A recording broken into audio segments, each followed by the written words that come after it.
Hello दोस्तों, मेरा नाम सुनील रंजन है और मैं इंग्लिश फैकल्टी मेंबर हूँ। और चूँकि मैं फैकल्टी मेंबर हूँ तो हमेशा मैं अपने स्टूडेंट्स के बीच ही रहता हूँ। और मेरा व्यवहार जो है, जैसा कि मेरे स्टूडेंट्स कहते हैं, मैं खुद क्या कहूँ, लेकिन स्टूडेंट्स कहते हैं कि सर आपका व्यवहार बहुत फ्रेंडली रहता है और काफ़ी कुछ सीखने को मिलता है। तो मैं ईश्वर को धन्यवाद देता हूँ कि मैं उन्हें कुछ दे पाता हूँ।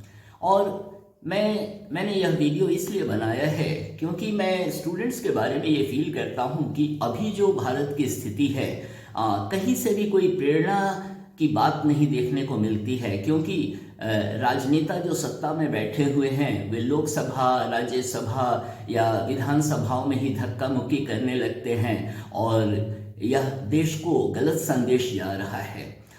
लेकिन खैर, समय बदलता है और हमेशा समय एक सा नहीं रहेगा, यह आप और मैं बखूबी जानते हैं। मैं सोचता हूँ कि स्टूडेंट्स को अपने पढ़ाई पे फोकस करना चाहिए। और कितने सीनियर स्टूडेंट्स होते हैं जो पॉलिटिक्स में अपना करियर बनाना चाहते हैं।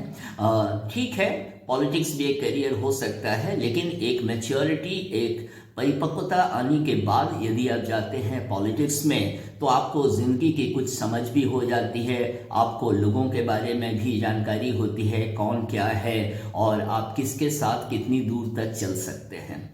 तो जहाँ तक पढ़ाई की बात है, स्टूडेंट्स कितनी बार मुझसे मिलते हैं और कहते हैं कि सर क्या करें, समझ में नहीं आता है। तो मेरा ये ख्याल है कि पहले जो आप पढ़ाई कर रहे हैं पहले आप उस पर फोकस करें। मान लीजिए आप क्लास 10th में हैं या ग्रेजुएशन लेवल पे है। ठीक है, ग्रेजुएशन लेवल के फाइनल ईयर में और फर्स्ट ईयर, फाइनल ईयर क्या, फर्स्ट ईयर से ही करियर के बारे में विद्यार्थी सोचने लगते हैं कि आगे क्या करना है।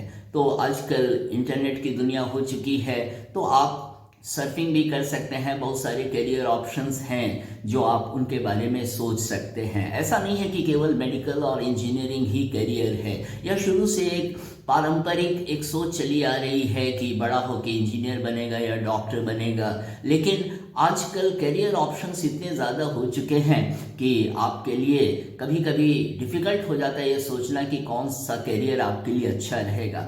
और मैं ये सोचता हूँ कि करियर आप वही चूज़ करें जिस फील्ड में आप पढ़ने में अच्छे हैं। जैसे मैं कितनों को देखता हूँ कि जैसे इंग्लिश ऑनर्स ले लेते हैं। अब इंग्लिश ऑनर्स ले लेते हैं तो यह रिक्वायरमेंट होती है कि आपकी इंग्लिश बहुत अच्छी नहीं तो कम से कम अच्छी है, ताकि आप इंग्लिश ऑनर्स करते समय और भी अच्छी इंग्लिश अपनी करते रहें और इंग्लिश ऑनर्स करें जिसका काफ़ी आगे स्कोप है। तो ऐसा नहीं है कि केवल एक ही फील्ड है जिसके बारे में मैं कह रहा हूँ कि इंग्लिश ऑनर्स का ही स्कोप है। बहुत सारे फील्ड्स हैं जिसमें आप बहुत अच्छा कर सकते हैं। आप बहुत अच्छे डॉक्टर बन सकते हैं, आप बहुत अच्छे इंजीनियर बन सकते हैं, आप बहुत अच्छे बैंकर बन सकते हैं। और एक अच्छा क्वालिफिकेशन लेने के बाद आप चाहें तो अपना स्टार्टअप भी शुरू कर सकते हैं। तो ज़िंदगी की कामयाबी का मेरा जो अर्थ होता है कि आप कामयाब तभी समझे जाएंगे जब आप अपने पैरों पे खड़े हो जाते हैं। मतलब आप फाइनेंशियली इंडिपेंडेंट हो जाते हैं, आपको किसी से मदद लेने की ज़रूरत नहीं पड़ती है, तो आप कामयाब हैं। ऐसा नहीं है कि आप एजुकेशन लेकर ही कामयाब होंगे। कितने लोग हैं जो बहुत कम एजुकेशन लेकर ही बहुत आगे बढ़ चुके हैं। और एक एग्जाम्पल मैं देता हूँ, धीरू भाई अंबानी, वो तो शायद 10th पास थे, लेकिन अभी अंबानी का सिक्का देश में चल रहा है। एक बहुत बड़े बिजनेसमैन के रूप में अंबानी परिवार उभरा है। कहने का यह मतलब है कि आप जो भी चूज़ करें, आपका जो भी चयन हो लाइफ में अपने करियर के बारे में, तो उसके बारे में आप सोच समझ कर आप चूज़ करें कि कौन आपको अच्छा लगता है। दूसरों से सलाह लेना बुरा नहीं है, लेकिन डिसीजन अपना होना चाहिए। क्योंकि जब आप अपना डिसीजन लेते हैं तो इससे आपकी कर्मठता का पता चलता है, आपकी बुलंदी का पता चलता है, आपकी सोच का पता चलता है कि आप किसी दूसरे की सोच में नहीं जी रहे हैं, बल्कि आप अपनी सोच में जी रहे हैं। और अपनी सोच में दोस्तों जीने का मज़ा ही कुछ और होता है। लेकिन अपनी सोच अगर डेवलप कर रही है तब अच्छी बात है।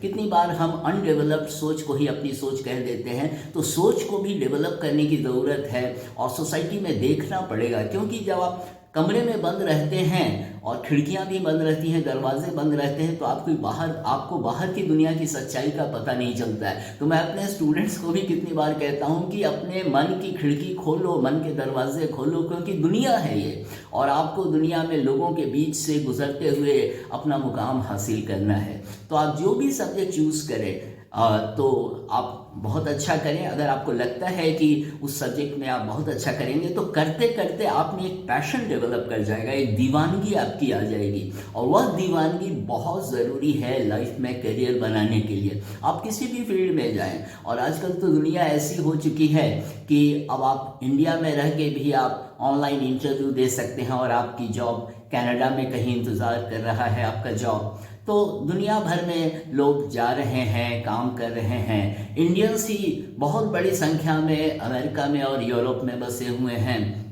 तो और इंडियंस तो हर जगह जा रहे हैं और अपनी कामयाबी का सिक्का वहाँ पे उनका देखने को मिल रहा है। आप एक अच्छा क्वालिफिकेशन लेंगे तो आपको फ़ायदा होगा कि आप आसानी से आगे बढ़ पाएंगे।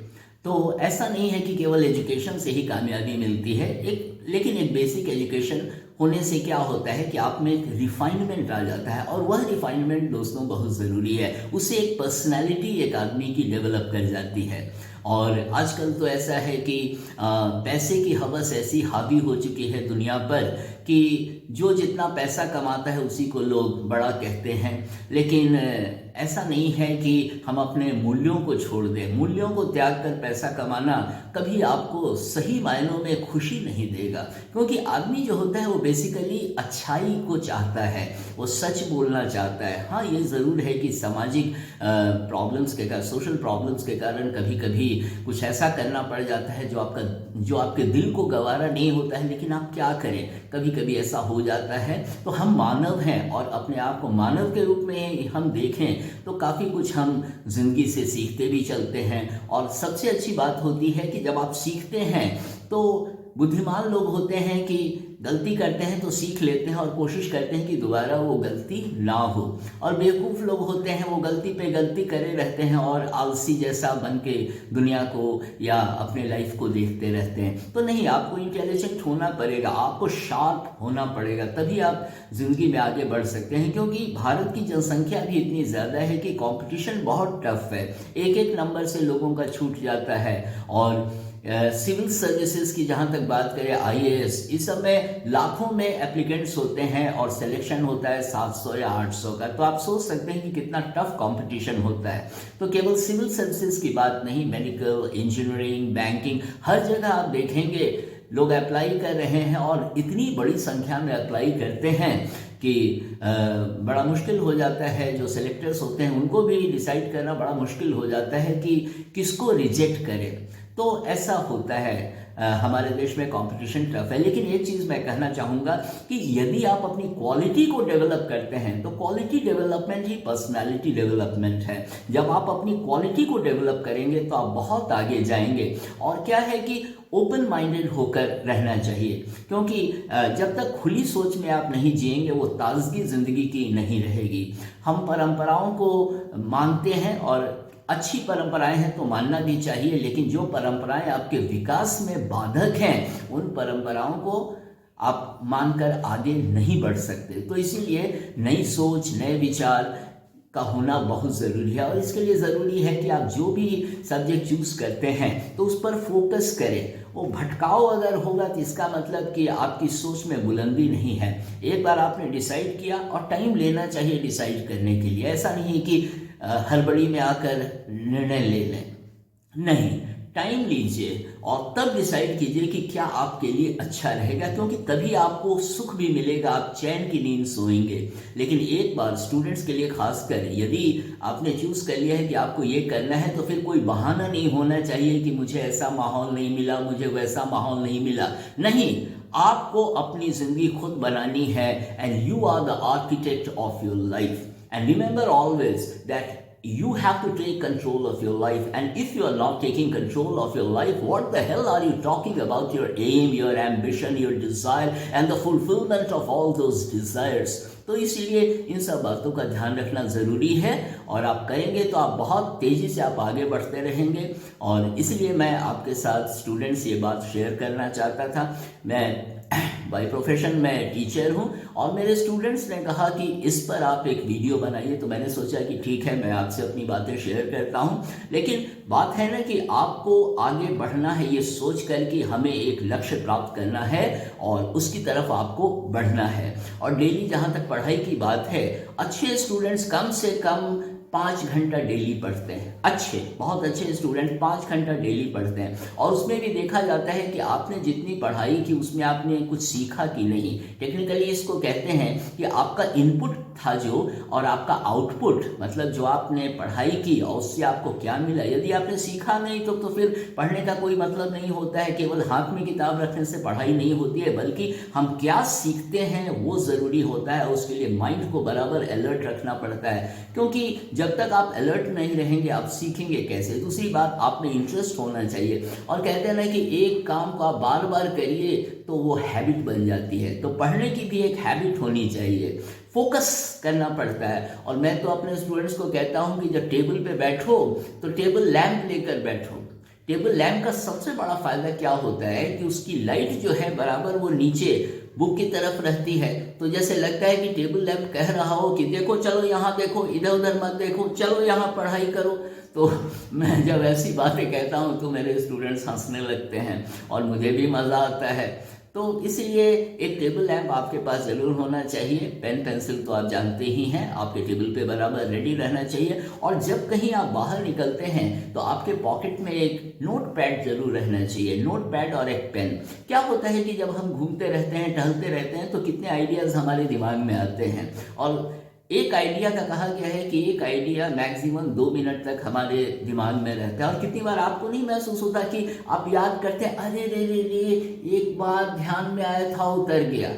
तो ऐसा होता है। तो नोटबुक रखने से, note pad brother, note pad आप रखेंगे तो कोई भी आइडिया अगर आपको आता है तो उसको आप तुरंत नोट कर सकते हैं। तो उससे फ़ायदा होगा कि जब आप अपने कमरे में जाएंगे, टेबल पर बैठेंगे, तो आपको तुरंत समझ में आ जाएगा कि क्या बात आपके दिमाग में आई थी, और आपको बहुत आसानी होगी पढ़ने में, अपने विचारों से आगे बढ़ने में। क्योंकि आइडियाज़ कहीं भी आ सकते हैं। आप टहल रहे हैं, उस समय आइडिया आ जाएगा। कितनी बार मैं नहाता हूँ, उस समय आइडिया आ जाता है, तो मैं जल्दी नहा के भागता हूँ कि ये आइडिया मेरे दिल से निकल नहीं जाए, मेरे दिमाग से निकल नहीं जाए, और फिर मैं भागता हूँ, फिर लिख लेता हूँ, और उसके बाद मैं अपने टेबल पर बैठता हूँ, तो फिर मैं कुछ लिखता रहता हूँ उसके विषय में। तो ये सब पढ़ने का एक तरीका है, और एक डेडिकेशन होना चाहिए। एक तो बात है कि यदि आप हार्ड वर्किंग नहीं हैं तो फिर आप सफल कभी नहीं हो सकते। शॉर्टकट्स तब लगाने चाहिए जब एक बार आपने लॉन्ग कट ले लिया है, मतलब पूरा आपने पढ़ लिया है, उसके बाद आप जैसे एग्जामिनेशन के दिन में गेस करते हैं कि ये सवाल आया इस साल तो अगले साल नहीं आएगा, तो ये कैलकुलेशन आप बाद में करें, लेकिन पहले आपको पूरा सिलेबस जरूर देखना चाहिए। इससे क्या होगा कि आप एक अच्छे स्टूडेंट के रूप में उभरेंगे। तो इस तरह से आप आगे बढ़ सकते हैं। और जहाँ तक हम लोग के सोसाइटी में लड़के लड़कियों की बात है, तो मैं कोई फ़र्क नहीं महसूस करता, क्योंकि मनोविज्ञान ये कहता है कि लड़कियों का ब्रेन जो होता है वो लड़कों की ब्रेन से ज़्यादा शार्प होता है। और जब मैं ये कहता हूँ तो लड़कियाँ हंसने लगती हैं, उन्हें लगता है कि मैं उन्हें बधाई भी दे रहा हूँ और उनकी प्रशंसा कर रहा हूँ। नेचुरल है, लड़कियाँ हंसेंगी ही। तो कहते हैं ना कि लड़का हो या लड़की, इससे कोई फर्क नहीं पड़ता है। यदि आप लाइफ में अपने डिसीजंस खुद लेना चाहते हैं और अपनी ज़िंदगी अपने मुताबिक जीना चाहते हैं, तो पहले आपको अपना करियर बनाना चाहिए। माँ बाप, भाई बहन, ये सब आपको सपोर्ट करते हैं, लेकिन तमाम ज़िंदगी आपके साथ नहीं रह सकते। इसलिए माँ बाप का आशीर्वाद लेते रहिए, और माँ बाप जब कहते हैं कोई बात तो ध्यान से सुनिए, उलट कर उन्हें जवाब मत दीजिए, क्योंकि फिर यह हमारे संस्कारों के खिलाफ जाता है।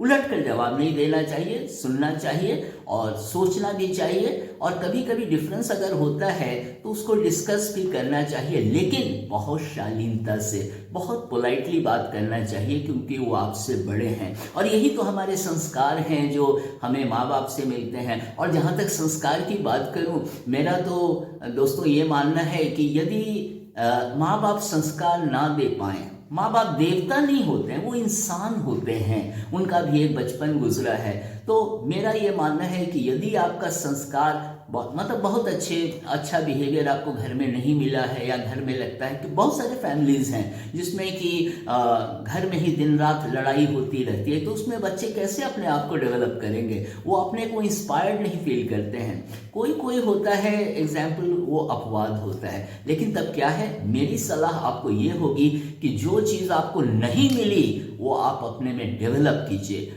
आप ऐसे संस्कार डेवलप कीजिए कि आपको लोग फॉलो करें, और इससे क्या होगा, आपकी लीडरशिप क्वालिटी आप में डेवलप कर जाएगी। ये संस्कार कैसे डेवलप करेंगे? सिलेक्टिव फ्रेंड्स रखें आप। सारे हेलो हाय नमस्ते करने वाले दोस्त नहीं होते हैं, बल्कि जो वक्त पे काम आता है वही आपका सच्चा दोस्त है। बाकी तो सामाजिक एक वातावरण है, इसमें हम सबसे मिलते जुलते हैं और हेलो हाय नमस्ते सत श्री अकाल आदाब करते हैं। लेकिन बड़ा आपको इंटेलिजेंटली सेलेक्ट करना पड़ेगा कि कौन आपके हितैषी हैं और कौन जस्ट आपसे बस यूं ही मिल ले रहे हैं। तो इसीलिए अच्छे दोस्त आपके होने चाहिए और अच्छी किताबें आप पढ़िए। अच्छे राइटर्स को जब आप पढ़ेंगे, एक बात और मैं कहना चाहूँगा, जो बहुत अच्छे राइटर्स होते हैं उनकी भाषा बहुत सरल होती है। आप मार्क करेंगे, जैसे मेरी दीवानगी आजकल है, आजकल मैं पढ़ रहा हूँ एक किताब रोमांसिंग विथ लाइफ, और ये देव आनंद साहब की ऑटोबायोग्राफी है। और मैं कितनी बार कितने चैप्टर पढ़ जाता हूँ, क्योंकि इंग्लिश की खूबसूरती जो मैं देखता हूँ तो मैं दांतों तले उंगली दबा लेता हूँ। क्या इंग्लिश लिखा है देव आनंद साहब ने, इतने सहज भाव से, इतने सरलता से, इतने सिंपल वर्ड्स, इतना plain day to day life के वर्ड्स यूज करके उन्होंने लिखा है। और तो romancing with life by Dev Anand, तो वो मैं पढ़ रहा हूँ, कितनी बार पढ़ चुका, कितने चैप्टर्स, लेकिन वो उनकी दीवानगी जब झलकती है उनके लेखन में तो मज़ा आ जाता है, सही कहता हूँ। और एक और किताब जो मैं अपने स्टूडेंट्स को भी कहता हूँ कि इंग्लिश मुश्किल नहीं है, एक किताब आपको जरूर पढ़नी चाहिए और आपको खुद महसूस होगा कि वाकई बहुत अच्छी किताब है। और उस किताब का नाम है like the flowing river, like the flowing river, और उसके राइटर हैं पाउलो कोएल्हो।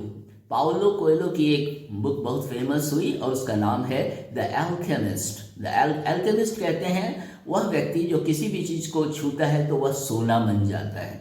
तो खैर, द एल्केमिस्ट अभी दुनिया की बेस्ट सेलर की लिस्ट में भी है, लेकिन उन्हीं की एक किताब है, वो एक पूरी कहानी है द एल्केमिस्ट, और जो मैं कह रहा हूँ उसमें चैप्टर्स अलग अलग हैं, जिसमें हर घटना अलग है। तो एक बार में 3-4 पन्ने का कोई चैप्टर है, कोई 1 पन्ने का भी है, कोई आधा पन्ने का भी है, तो आपको बड़ा मजा आएगा कि पढ़ा खत्म हो गया। और उसमें सबसे अच्छी बात है कि हर चैप्टर के अंत वाला जो पैसेज है वो बहुत प्रेरणादायक है। आप बहुत कुछ सीखते हैं, आप सोचने लगते हैं नहीं ये बात तो है, दम है।